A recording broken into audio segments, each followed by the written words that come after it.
개발자인 오펜하이머의 전기적인 그런 영화, 다큐멘터리 같은 그런 영화라고 합니다.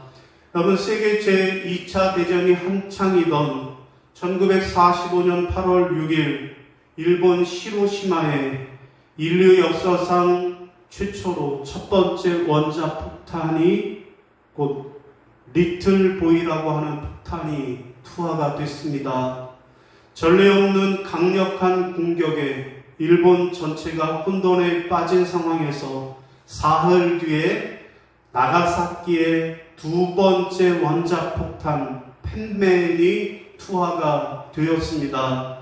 자, 일본은 당초 연합군의 종전 요구를 묵살하고 있었지만 원자폭탄의 공포를 겪고는 15일 정보 방송을 통해서 항복을 선언하게 되었습니다. 여러분, 일본에 투하된 핵무기 개발 프로젝트, 이른바 맨하탄 계획을 주도한 물리학자가 바로 오펜하이머라고 하는 사람인데요. 여러분, 그를 세상 사람들은 뭐라고 부르는가 하면 원자폭탄의 아버지다. 원자폭탄을 만든 원자폭탄의 아버지라고 부릅니다. 그런데 여러분, 아이러니하게도 또 그를 뭐라고 부르는가 하면 군축의 아버지라고, 전쟁을 반대한 아버지라고 그렇게 부르고 있습니다. 한편에서는 그를 향하여서 원자폭탄의 아버지라고 부르고, 한편에서는 군축의 아버지라고 부른다라고 합니다. 여러분, 어떤 것이 그의 진짜 모습일까요? 여러분, 어쨌든 분명한 것은 그 본인이 우려한 대로 그는 세상의 파괴자가 되었다라고 하는 사실입니다. 여러분, 오늘 본문 말씀은 무슨 말씀입니까? 오늘 본문은 우리가 너무나도 잘 아는 아담과 하와의 이야기입니다. 아담과 하와의 타락, 그리고 그에 대한 하나님의 심판, 그리고 그들을 회복시켜 주시는 이야기가 오늘 본문의 내용입니다. 여러분, 오늘 짧은 3장의 본문을 한신대학교의 원로 교수, 은퇴 교수이신 김경재 교수님은 삼막극의 연극으로 설명할 수 있겠다라고 했습니다. 자, 1막은 1절부터 7절까지인데, 에덴 동산에서 유혹자 뱀의 꾀임을 받은 여자가 선악과를 따먹고 남편에게도 줌으로써 그들의 눈이 밝아지는 결과를 얻게 되는 것이라고 합니다.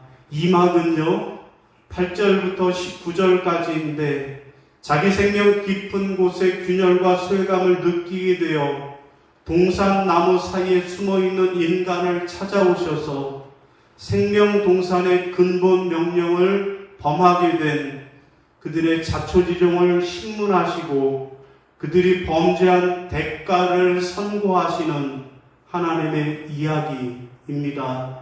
3막은 20절부터 24절로 그들을 에덴의 동쪽으로 쫓아내시지만 그들에게 가죽옷을 지어 입히셔서 생명의 근원이 되는 땅을 갈면서 살도록 배려하시는 자비하신 하나님의 품성의 한쪽을 보여주면서 위대한 드라마가 막을 내린다라고 그렇게 설명을 했습니다. 여러분, 인류 최초의 인간 아담과 하와는 선악과를 따먹음으로써 에덴 동산의 파괴자가 되었습니다. 자, 그런 인간을 하나님께서 찾아오셔서 그들의 죄를 신문하시고 그들의 죄를 향하여 벌을 주셨습니다. 그리고 가죽옷을 지어 입음으로 그들을 에덴 동산의 회복자가 되게 해 주셨습니다. 여러분, 오늘 본문은 에덴 동산을 파괴한 아담과 하와에게 하나님이 찾아오셔서 그들을 세상의 회복자로 만들어주신 이야기가 오늘 본문의 내용이라고 하겠습니다. 여러분, 그러면 오늘 우리는 이 세상을 살면서 세상의 파괴자가 아니고 세상을 회복하는 회복자로 살아가려면 어떻게 해야 할까요? 첫 번째로 우리가 세상의 파괴자가 아니라 회복자로 살아가려면 첫 번째는 남 탓하지 말고 내 탓해야만 하겠습니다. 따라하겠습니다. 남 탓하지 말고 내 탓해야 합니다. 자, 우리 12절입니다. 시작. 아담이 이르되 하나님이 주셔서 나와 함께 있게 하신 여자 그가 그 나무 열매를 내게 주므로 내가 먹었나이다. 아멘. 여러분, 무슨 말씀일까요? 우리가 이 세상과 사회의 파괴자가 아니라 회복자로 살아가려면 첫 번째로는 다른 사람 탓하지 말고 내 탓하면서 살아야 한다라는 말씀입니다. 여러분, 하나님께서 선악과를 따먹고 동산 나무 아래 숨어있는 아담과 하와를 찾아오셔서 질문하셨습니다. 여러분, 11절에 보면 누가 너의 벗었음을 내게 알렸느냐? 내가 내게 먹지 말라 명한 그 나무 열매를 내가 따먹었느냐? 여러분, 그러면 여기서 하나님이 아담에게 물으신 것은 무엇입니까? 누가 선악과를 따먹었느냐? 아니고요. 아담아, 내가 먹었느냐? 라고 물으신 것입니다. 여러분, 그러면 아담은 뭐라고 대답해야 할까요? 하나님, 제가 먹었어요. 하나님, 제가 잘못했어요. 라고 자기 잘못을 인정하고 용서를 구해야만 마땅했습니다. 여러분, 그런데 아담이 뭐라고 대답을 합니까? 12절에 보니까요. 아담이 이르되 하나님이 주셔서 나와 함께 있게 하신 그 여자가 그 나무 열매를 내게 주므로 내가 먹었나이다. 여러분, 아담의 대답은 아주 실망스러운 대답입니다. 자기 잘못을 인정하지 않아요. 다른 사람의 잘못을 탓하고 있습니다. 그것도 하나님과 여자를 동시에 탓하고 있습니다. 뭐라고 합니까? 하나님이 주셔서 하나님이 주신 저 여자가 그가 먹게 했다라고 하나님을 탓하고 여자를 탓하고 있는 것입니다. 그러면 하와는 어떻게 대답을 했을까요? 하와 마찬가지였습니다. 부창부수라고 하와도 남편 아내와 마찬가지로 남 탓을 했습니다. 여러분, 13절에 보면 여자가 이르되 뱀이 나를 꿰물어 내가 먹었나이다 라고 대답합니다. 하나님이 여자에게 내가 어찌하여 이렇게 하였느냐? 내가 어찌하여 이렇게 하였느냐라고 질문했습니다. 그러면 하나님, 내가 하나님처럼 되고 싶어서 그래서 이렇게 했어요. 하나님, 잘못했어요. 라고 자기 잘못을 인정해야 했습니다. 그런데 하와도 아담과 마찬가지로 남 탓을 합니다. 정확하게는 뱀 탓을 하고 있는 것입니다. 사랑하는 성도 여러분, 오늘 이 아담과 하와의 모습이 오늘 우리의 모습은 아닙니까? 누가 그랬느냐? 내가 안 그랬어요. 제가 그랬어요. 뱀이 그랬어요. 여자가 그랬어요. 라고 서로 남 탓을 하고 있습니다. 모든 일에 다른 사람을 탓하고 다른 사람에게 책임을 전가함으로 오늘 이 세상을 파괴하고 있지는 않는가 돌아보아야 할 것입니다. 여러분, 말도 많고 탈도 많았던 새만금 세계 잼버리가 끝났습니다. 사람들은 말합니다. 이제는 책임을 물을 때라고 말합니다. 자, 새만금 세계 잼버리에 들어간 공식 예산만 해도 예산이 1171억 원이 들어갔습니다.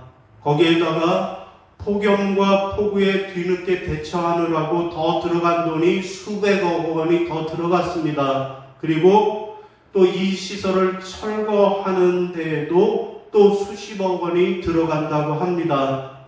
자, 돈은 돈대로, 세금은 세금대로 나가고 국격이 추락하는 듯 무형의 손실은 계속 진행되고 있습니다.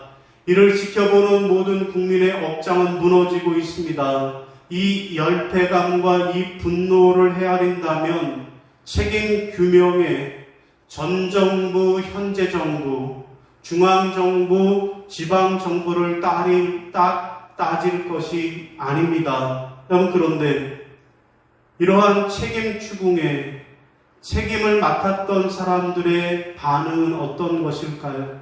먼저 전라북도는 잼버리로 국가 예산을 한몫 챙겼다라는 주장은 가짜 뉴스라고, 이 가짜 뉴스에 법적 대응을 하겠다라고 큰 소리를 칩니다. 그런가 하면 잼버리의 주무부처였던 여성가족부는 책임의식이 부족하다라고 하는데 책임의식이 부족했다라는 말에 전혀 동의할 수 없다라고 항변하고 있습니다. 자, 잼버리만 끝나면 곧 나올 것 같던 여가부 장관에 대한 경질 소식도 깜깜무소식입니다. 여러분, 이처럼 서로 내 탓이라고 내 탓 공방만 하고 내 탓입니다, 내가 잘못했습니다라고 책임을 지는 사람은 한 사람도 찾아볼 수 없는 것이 현실입니다. 여러분, 오래전 천주교의 고 김수환 추기경을 중심으로 해서 내 탓이요 라고 하는 캠페인이 한동안 펼쳐졌습니다.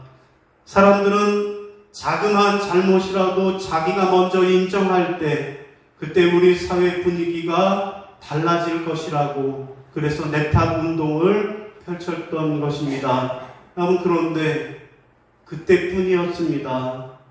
여러분, 세상이 왜 이렇게 타락하고 말았습니까? 그것은 아담과 하와로 시작된 내 탓이요가 지금까지 우리들 사이에 그대로 있기 때문에 그렇습니다. 사랑하는 성도 여러분, 우리가 더 이상 이 세상과 사회의 파괴자가 아니라 회복자가 되려면 어떻게 해야 할까요?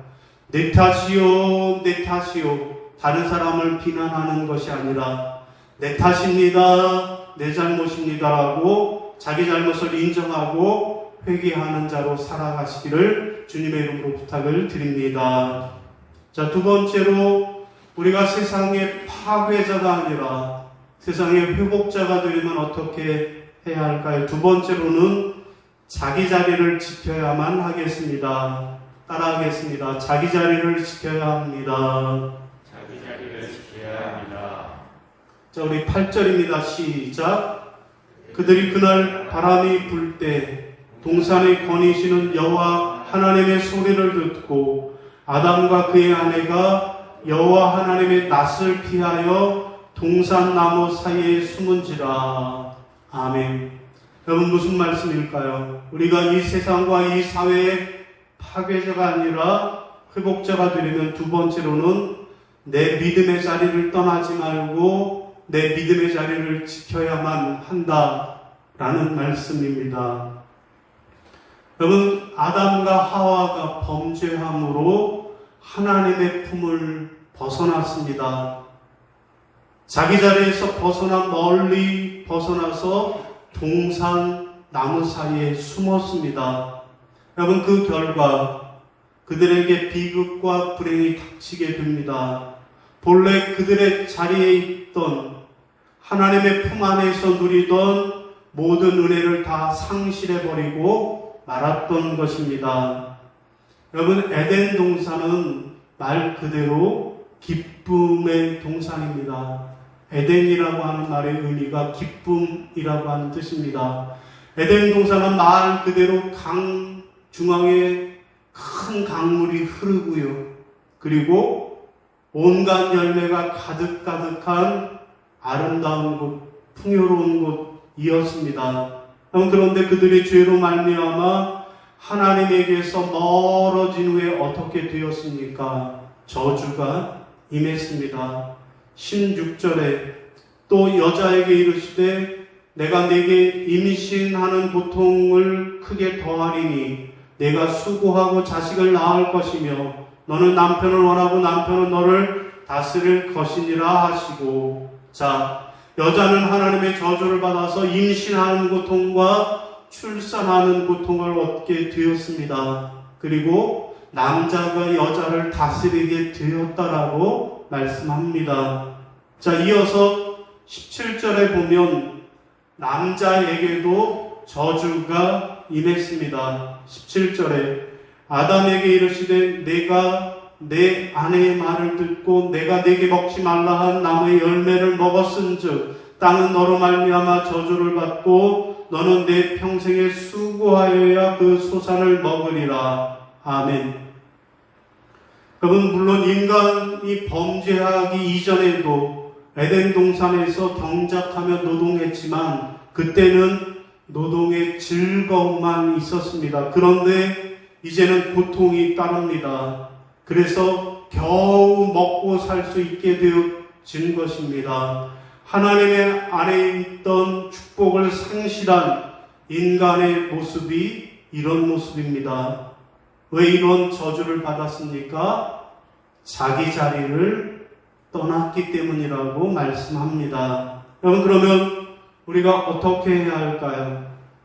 어떻게 해야 하나님의 저주에서 회복될 수 있을까요? 자기 자리, 곧 하나님 품으로 돌아가면 저절로 해결이 됩니다.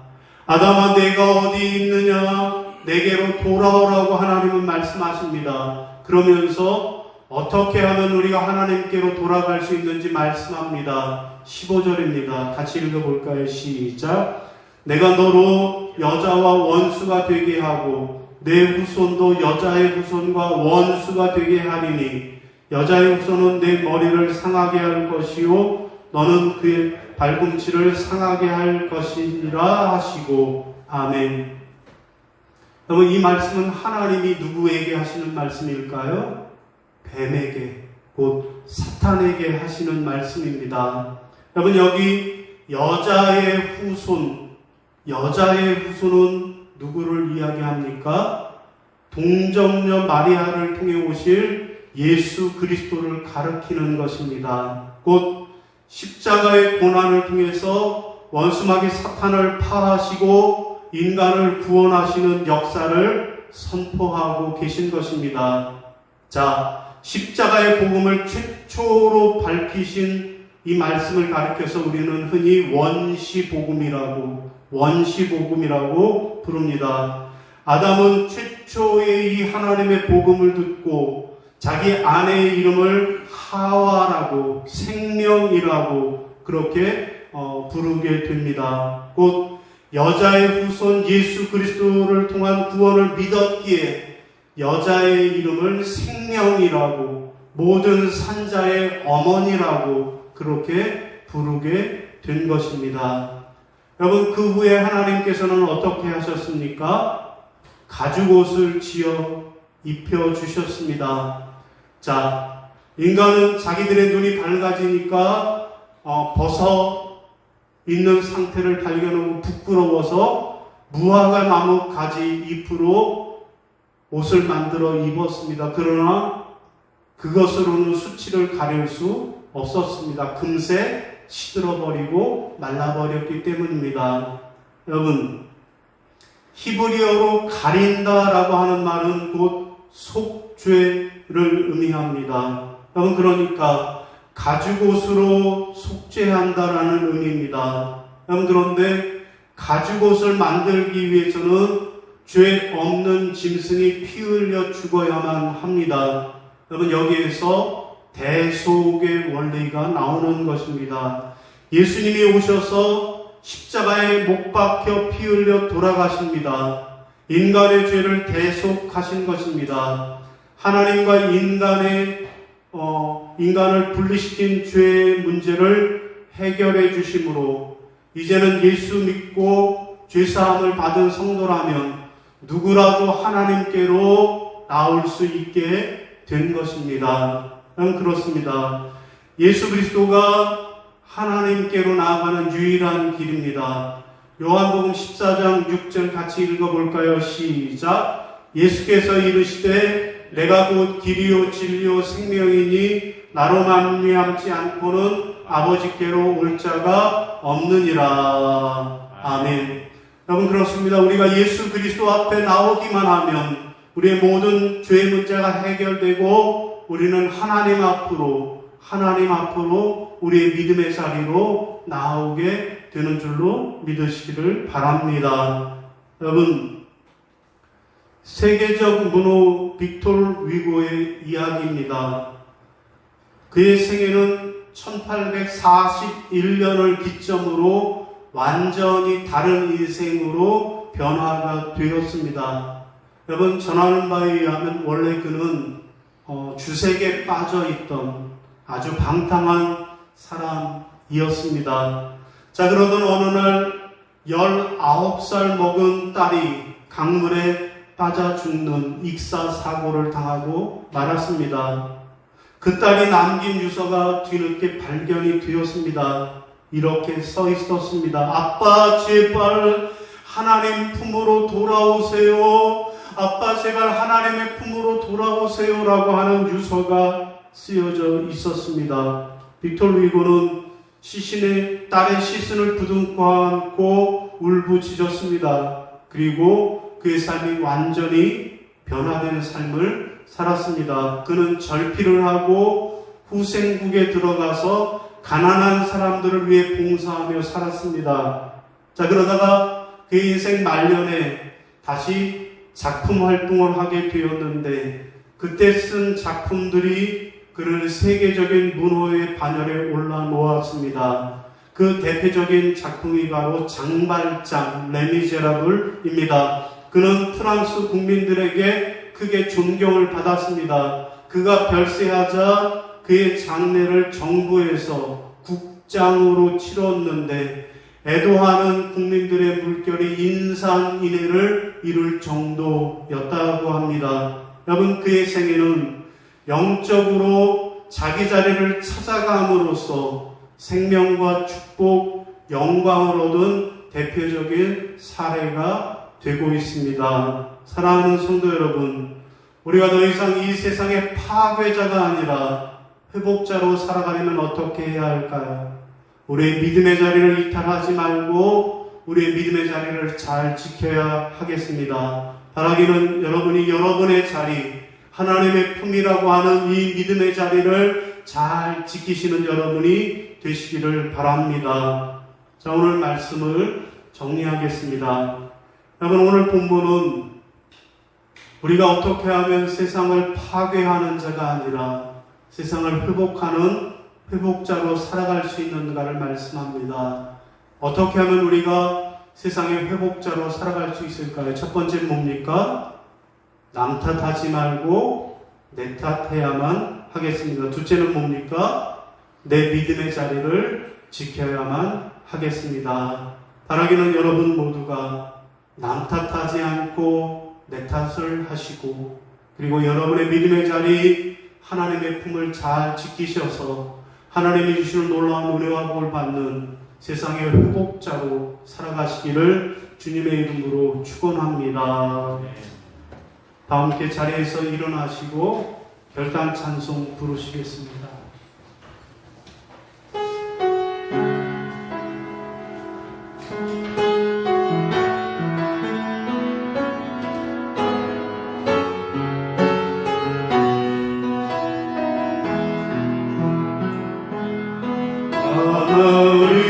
하나님은 너를